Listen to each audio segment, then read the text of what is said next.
This is Road Tripping in America, a podcast about life on the road. I'm Lisa. And this is Paul. We are exploring the U.S. in a pickup truck with a camper. We named our setup the Bobs. If you daydream about long-term travel or overlanding or hashtag van life, or maybe you're already on your own adventure, join us for some entertainment from the road. We are in search of off-the-beaten-path adventures and new experiences after a year and a half of standing still. Today, a special edition all about mountain biking in and around Colorado. We rank, we review, we get bruised often. This is Series 2, Episode 4, the Colorado Mountain Biking Special. One note about today. We seem to be having some technical issues with some buzzing in our microphone that I haven't been able to figure out yet, so apologies in advance for when you hear that in the background. I'm pretty new to this mountain biking thing. I love road biking. I like to go fast with little to no effort involved. When mountain biking, at best, I feel like a little kid flying down the hill behind my house, making paths through the woods with my cousins, all thoughts gone from my mind as I swoop around nicely banked corners. At worst, I'm jumping on and off my bike when the going gets too rocky, loose, or steep, bruising my shins with my studded pedals while I push my bike up a hill so steep my feet slide out behind me, or flying down a trail above my skill level, letting out a steady stream of curses, yelps, and ouches. Paul's usually following behind me, shouting out encouragement and helpful tips, which I usually appreciate but sometimes do not appreciate. The thing is, I don't really want to get better. I just want to have fun. Paul's been into mountain biking for a long time, though. When I met him, he owned 4 bikes and enough bike parts to cobble together a couple more. Good enough. So Paul's really into biking. All right. Well, is this going to be like a monologue piece, or are you going to pepper Lisa in? Sounded like you're going to pepper Lisa in. Cool. We've spent the majority of the summer exploring mountain bike trails in and around Colorado, and now we visited enough of them to be able to put together our own personal list of the best spots. So we weighed 2 factors the most. One was trails and how near they were to the camping, how easy they were, or hard, and how much fun we had on them. The second biggest piece was the camping. How were the spots laid out? Were you on top of other people? Was it expensive? Less important were the amenities available. So were there bathrooms? Was there water? None of these places had showers, so we didn't have to worry about that. But some had showers nearby, which was nice. And that kind of fell into our other category of what else was going on. Were there bears in the area? Were there rodents? Did we get chased by animals? That sort of thing. So trails and camping, biggest categories. Everything else we tried to take into account. All right, so we had a top 3, and then we had a bunch of other spots that we went, but the top 3 really stood out. Let's do this in reverse order and start with our number 3 favorite Colorado mountain biking spot. And our number 3 favorite spot was the Hartman Rocks area outside of Gunnison, Colorado. There, the trails were amazing. 2 of our favorites were Sea of Sage and the Luge, which were both, I think, 100% downhills, and were a lot of fun to bomb down. There were trails everywhere. There were a lot of easy trails, a lot of difficult trails.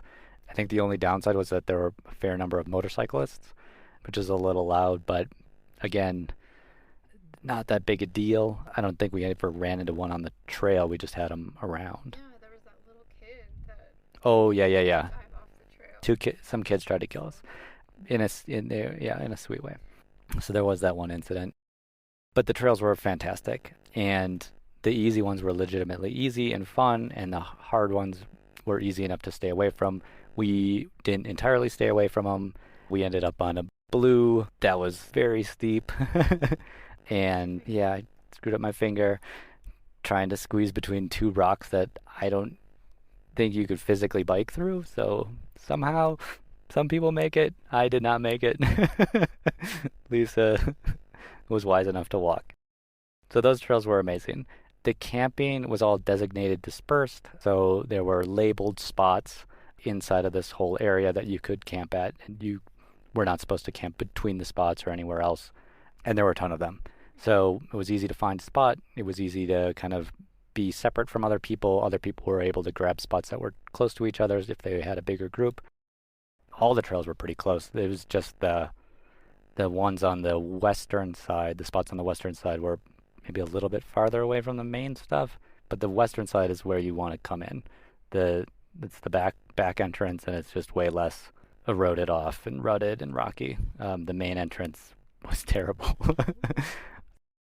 So yeah, the campsites were amazing because it was so busy and developed and well utilized. There were porta potties at basically every intersection.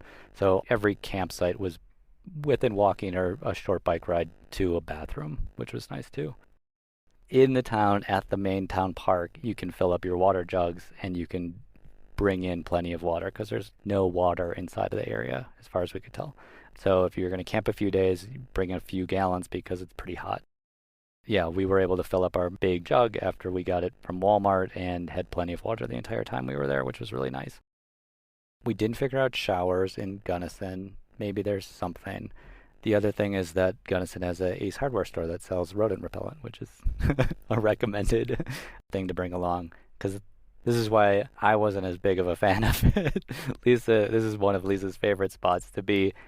I got a little turned off by the rodent that tried to live under our engine, and I had to fight it off a couple of nights to get it out of there. We eventually got rid of it with the rodent repellents, and we will always have those from now on. But it was pretty infuriating having a pack rat basically trying to tear apart our truck. Enough said. The other thing I liked about Gunnison was that they had that cycling-themed bike shop, coffee shop.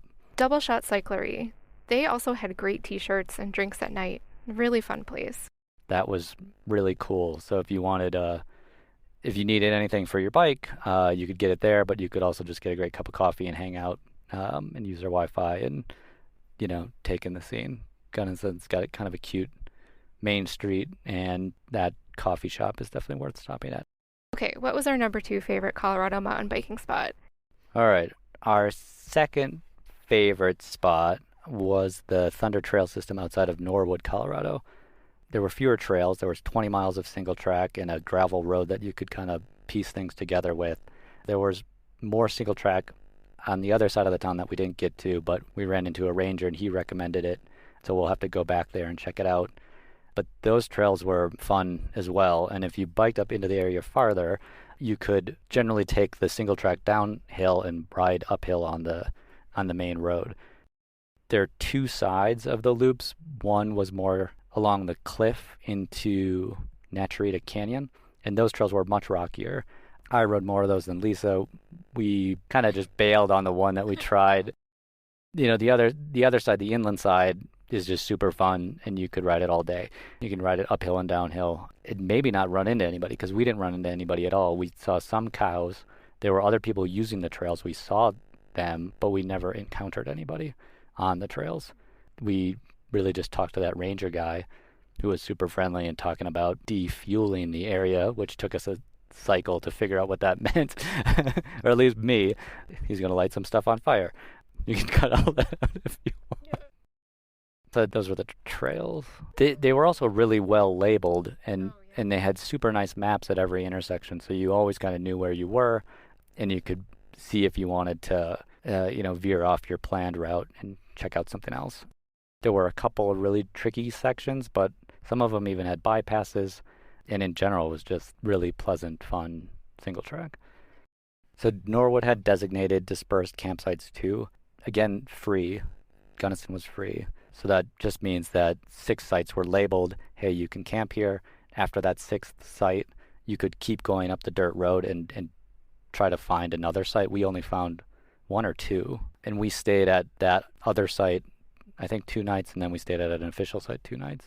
And they were both nice. The nice part about the designated areas, if you're close to the trailhead, you can bike over to the trailhead porta potty and use that. And that was the only toilet kind of in the area for miles, yes. But all the sites were very well spaced. They were very private. They were all wooded and beautiful. And so when you were camping, again, nobody was there. But even if other people were there, I don't think you would have even seen them because there was just so much space between each site. They were really nicely laid out. They had fire rings. They had clear areas for tents and probably enough room for little trailers. The only thing about the camping is that the road in is kind of rough, kind of like the Gunnison main path in. It was fairly washboarded, but not anything you couldn't do. It was just not super pleasant. With amenities, again, there was no water at the trailhead. Even in town, water was a little in short supply. It seemed like they were all sold out of gallon jugs at the grocery store. The parks didn't really have anything that we could find. We ended up going to Telluride one day and getting a shower at their aquatic center. We also filled up our water there. We were going to camp in the area, and we decided, let's go back to Norwood. And so we went all the way back to Norwood. And I think that's kind of a good move. Like, if you wanted to spend a bunch of days there, break it up, day trip over to Telluride, get lunch, get a shower, and, check out that town. Lisa mentioned this a couple of episodes ago where Telluride is just mobbed right now. There were just crowds of people. Everybody's enjoying this stuff right now. And maybe that'll change in the fall as people go back to school, but when we were there, it was insane. And I think that was kind of the main downside, too, is just that if you wanted some of that stuff, you kind of did have to trek over to Telluride, which I think was just under an hour. In that immediate area of Norwood, there's not a lot of that stuff. Norwood's a very small town. There's a grocery store and a gas station, and, not a ton. There's, 2 streets. It's very kind of quaint and cute, but not a lot of backup stuff. But it was cute. And, the rangers were really nice. The ranger we talked to was really nice. I don't remember his name. Do you remember his name? I think his name was Eric. He really loved the trails and was torn between wanting to share them with others and wanting to keep them a secret so they don't get too busy. I did have one more thing about Norwood. If you go in the other direction of Telluride, you can go up through Nucla to Gateway, and you can get to a really cool resort area that looks spectacular. And it is the entirely opposite end of the comfort spectrum of what you're experiencing at the Thunder Trails dispersed camping. There's red rocks and beautiful vistas, and on a whim, I think I looked it up to see if we could just maybe swing a night there, and I think it was $300 or $400. So we didn't do that this time. Maybe next time. But again, a beautiful area of Colorado that's very quiet and kind of undiscovered, it feels like. We felt like the only tourist in some of these towns sometimes, as opposed to when you're in Telluride and you're like, I can't believe anybody actually lives here. It's entirely the opposite if you go west out of the Norwood or east out of town. So that's spots 3 and 2. Gunnison's Hartman Rocks Recreation Area and Norwood's Thunder Trail System, respectively. We'll get to our number 1 favorite Colorado mountain biking spot after the break. In the Bobs, one of our biggest luxuries is our Dometic refrigerator cooler.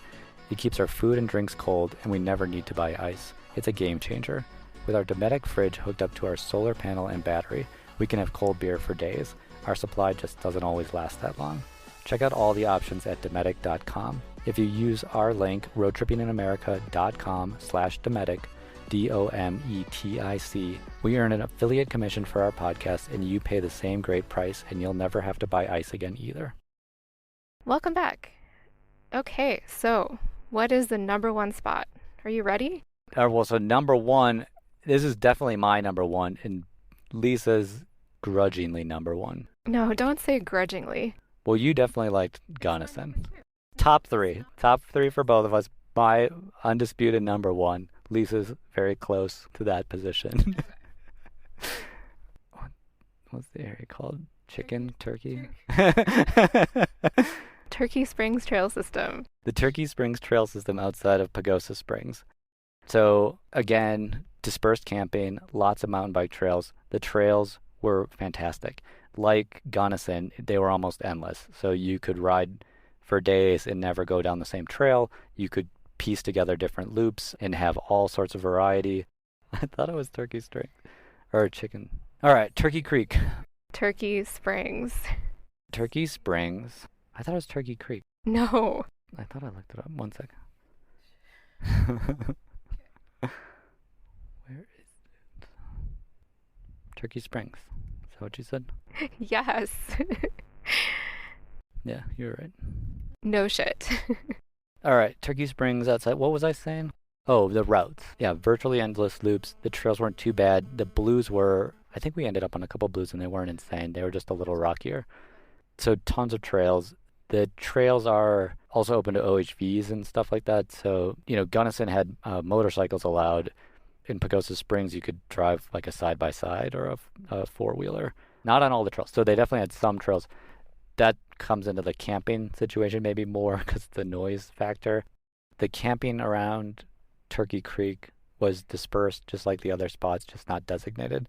So as long as there was a pull-off and a fire ring, you could grab that spot and camp for free for 14 days. We camped in two areas, one kind of on the main road where we ended up along a OHV trail, which was a little bit noisy and a little annoying, but like still very peaceful at night. It just meant during the afternoons people would kind of buzz by, but not the end of the world. We also camped down a spur, so a little side road, and that spot was like kind of creepy silent almost. One person walked their dog by in the morning and another person drove by, I think, and that's all we saw. So potentially a little bit more peaceful on the spurs if that's what you want. The trails were close to a lot of the spots too, so you were always just a short little ride from an intersection. It was either just down the road a bit or you'd be almost across the street from a trailhead. Our first spot, I think we're about 400 yards from a trailhead, which was awesome. So tons of spots, very peaceful. This place had 0 bathrooms, not even at the trailhead. No water. Tough to get water in town, just like Norwood. That was during our early days when we were kind of reliant on jugs from the market, and that was a flawed strategy. So we ended up chasing around Pagosa Springs and looking for options. So because we weren't able to get jugs from the grocery store, we looked around at parks and tried to find water fill spots. There's a great park in town that seemingly had everything, but their fill station was broken. There were a couple of baseball fields where the water was locked up. We eventually found a park that had a spot where we could fill up some water, and we filled up 3 or 4 gallons there. But it wasn't as easy as Gunnison. But I think going forward, we'll always bring just tons of water. We'll bring extra. We travel now with like 10 gallons. That was kind of funny because it's Pagosa Springs, right? It's a water town, but water was tough to find. On the other side, the showers were amazingly easy. There were showers right in town, right at the main community center, right near all the springs and the river. So if you wanted a shower, you go to the town center, you walk up to the front, and I think it was $4 for like an unlimited kind of locker room shower with hot water. The other thing that Pagosa Springs has going for it is that it's a hot spring town. So if you want a hot spring soak, you can find a spot in the river, I think, and kind of, commando's the wrong word. It's like, what is it? Off the grid, or how would you describe that? Rustic. You can just go into the river rustic style and soak in some hot water, or you can go to like a fancy resort and pay 20 or 30 or 40 or $50 and have a fancier experience. You can go into the river, get a $4 shower afterward. You're golden. That's what we'll do next time. The trails at Turkey Springs weren't as well signed as the trails at Gunnison or Norwood, though. No maps on every intersection, trails that weren't on trailhead maps. We got a little lost, actually, right? They were not signed as well as the other two, but they were fairly well signed once you kind of figured out the way they did things. And they did things basically at main intersections. Things would be pointed out so that you kind of knew where you were going, even though a couple of times when we thought we knew where we were going, we started going the wrong way. Not the end of the world. The trails were pleasant. And I don't think we got in over our head there, really. We were going to bike all the way to the ridge because it looked like we could have an overlook of the town. We ended up losing a lot of elevation and kind of thinking halfway through that this is going to turn into a much longer ride than we were trying to bite off. So we turned around. That's probably where we use the Mountain Biking Project app the most. So get that if you're in the area. Everybody there, though, was nice and would seemingly help you. A couple people asked if we were in need of directions, but we had our app, which was totally unnecessary in Norwood and not needed at all in Gunnison. So Pagosa Springs, our collective ranked choice #1 spot. You could say it like that. But yeah, I loved it. All 3 of them were amazing. I would love to go back. If we go back to Pagosa Springs, the one thing that I also noticed is that they had tons of food options. So Norwood had like a restaurant. Gunnison had a fair number of restaurants. But Pagosa Springs had cool options. There was a Hmong place that I think we both wanted to go to that we just saw too late. So we'll be getting that next time too. All right, should we do other spots? Yeah. Other spots that we liked a lot but weren't quite top 3 material. The Buffalo Pass trail system outside of Steamboat was awesome. The trails definitely tended to be more difficult.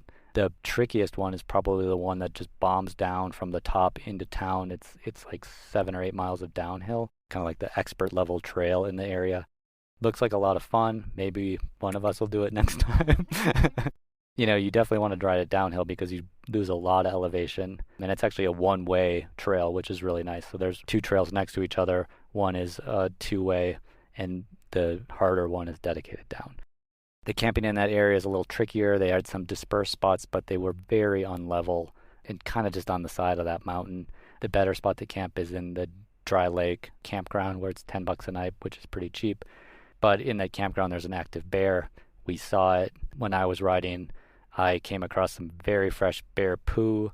I was in like one of those areas where it's very difficult to see into the forest what's around you. So it spooked me pretty good. There were bear tracks on the trail for the next quarter mile or so. So I don't know if the bear was in front of me or had passed through earlier in the morning, but there were no bike tracks on top of the bear tracks until mine rolled through. So that was a little exciting, kind of a -1 for the trails there. Just the whole area around Steamboat was crazy with bears. Like right in town, there was bear poop along the river all over the place. So you kind of have to be comfortable with bears in that spot. So the Happy Jack trails outside of Laramie, Wyoming are another cool spot where you can camp and bike in the same area. There are dispersed spots. There are also developed campgrounds. I think there are 3. One's called Tie City. The Vitovu campground is close, but it's more on the hiking side of things, but that's the nicest campground in the area. Tie City's $10 a night. There's another $10 a night one that's pretty exposed. We ended up staying at Tie City kind of hoping that the weather would be nice, and it ended up not being nice, so we kind of bailed on the area because the forecast was for rain for the foreseeable future. But in the past, when we've biked there, the trails are amazing. They're swoopy and fun and not too crazy. So another great place to visit if you want to camp and bike right next to each other, bike in, bike out. We also were on top of the Grand Mesa outside of Grand Junction where there are a ton of trails. I only rode one bigger one. The big trail that's opening in the near future is called the Palisade Plunge, and it's like 30 miles of downhill that goes from the top of the Grand Mesa all the way down to Palisade, the town just to the east of Grand Junction. So that'll be really awesome. Sections of it are open now, but it's not like officially open. That's one where you probably want to shuttle. That's not one where you maybe leave in the morning and bike back in the afternoon, because that would be a hell of a ride. But there is a service in Palisade that has a shuttle that'll take you up to the open BART and drop you off and send you down. You can even rent a full suspension mountain bike from them. So if you are in the area and you just catch the bug to ride 30 miles downhill, probably breaking the entire time. It's one short bike rental away. I really want to do it, but it seems terrifying. I mean, because it's not only is it like downhill and steep the entire way, you're like on the side of a mesa. So like it's exposed and rocky. Bring your full face helmet. Another spot, I don't remember what the Buena Vista trails were called. I'm not sure the trail system had its own specific name. The trails are part of the 4 Mile recreation area. The trails themselves had fantastic names, though, like Fistful of Dollars, Broken Boyfriend, Bacon Bits. Outside of Buena Vista, Colorado is another great place where you can camp and bike. The trails actually start in the downtown area, and you can go from the main drag through their Riverside Park onto a single track trail and bike all the way up to a area where you can disperse camp. There aren't a ton of spots that we saw. The road in is a little rough. I mean, it's nice at first, and then it just gets worse and worse. But there are a handful of spots right in the beginning that are totally accessible. Not a ton of amenities. There's a porta potty at the trailhead. There's water, and there's supposed to be showers at that park too, which we didn't see. The town's got everything too, like a cute bakery and a couple of fun restaurants. Weirdly, no like old-timey Western bar. I don't know what the deal is with Buena Vista, but they don't have like a cool saloon like Leadville. That's one of the things that's not worth talking about.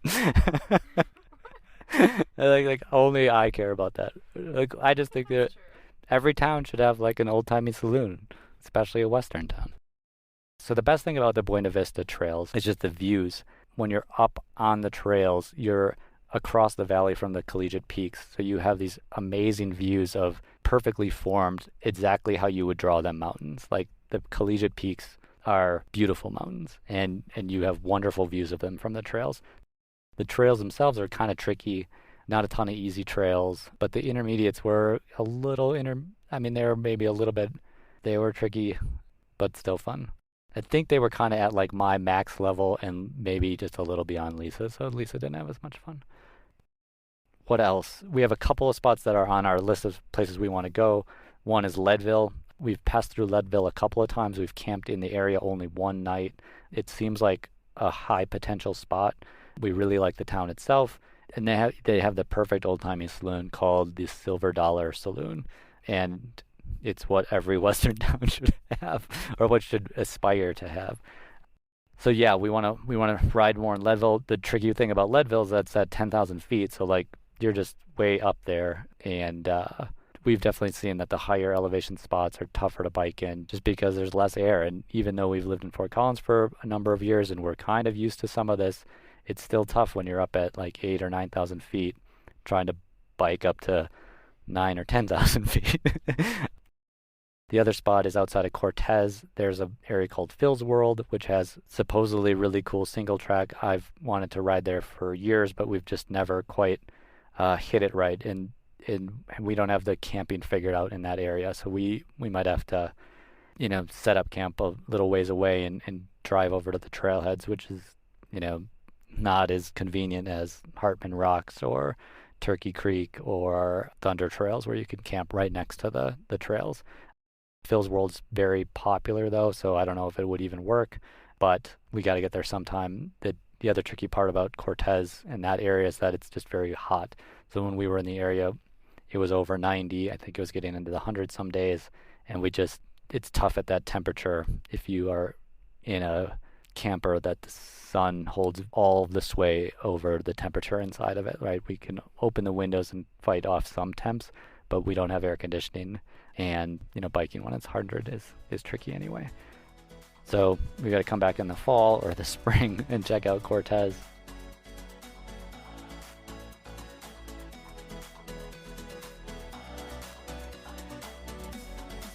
Do you have any suggestions for mountain bike trails we should check out in Colorado or anywhere else, really? We'd love to hear from you. Let us know at info@roadtrippinginamerica.com.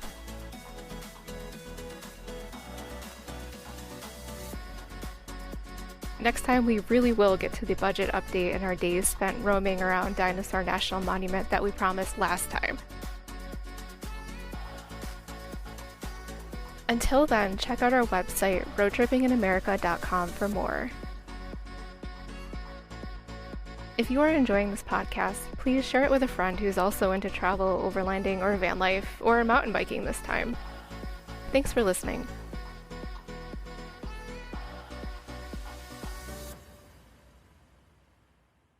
Let's cut all that other crap. You don't have a lot to pick through for the blooper. While preparing for our trip, Lisa needed a new backpack. She found one at backcountry.com that was 1.5 pounds lighter than her old backpack and was just $97 on sale. Backcountry.com has all the adventure gear you need, and there's always something you need. First-time customers get 15% off if you use our link, roadtrippinginamerica.com/backcountry, and subscribe to their emails. If you use our link, we earn an affiliate commission for our podcast, and you pay the same great backcountry.com price, sometimes 50% off retail.